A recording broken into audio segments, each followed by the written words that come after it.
Hello, I'm Congressman Mark Green. I represent the 7th District of Tennessee, and I'm proud to deliver this week's Republican address. President Biden's catastrophic withdrawal from Afghanistan is a disgrace that has now resulted in the tragic loss of American lives. Our prayers are with the families and loved ones of these heroes.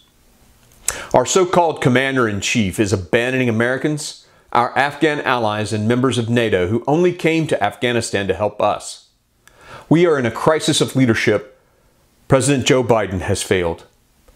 Joe Biden's arbitrary August the 31st deadline must be extended until the mission is complete. In war, we make a commitment to leave no one behind. Pulling our troops out of Afghanistan before every American citizen is out goes against every fiber of America's national character. This is shameful. After Thursday's terrorist attack, it's clear we're leaving Afghanistan worse off.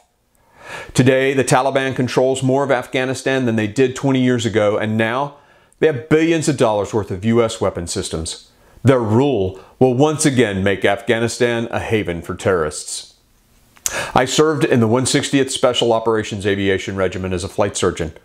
I deployed to Afghanistan and witnessed the bravery of the Afghan security forces, so many of whom gave their lives fighting for a free Afghanistan.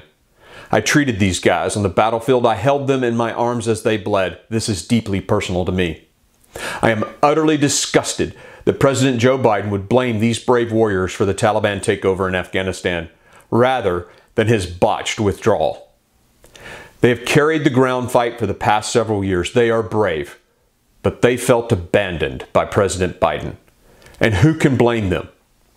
When I heard that the Biden administration had abandoned Bagram Airfield in the middle of the night without telling our Afghan allies, I was shocked. This was a gut punch to our Afghan allies, and it took the fight right out of them. This isn't how you treat allies who fought by your side for 20 years.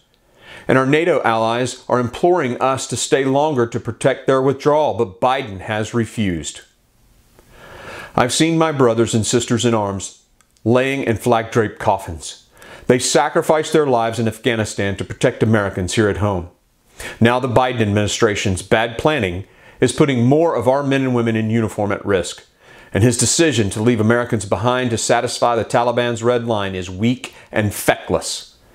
This lack of leadership is despicable and will only embolden our enemies. As Americans, we must put duty, honor, and country over a political agenda. And we must leave no one behind.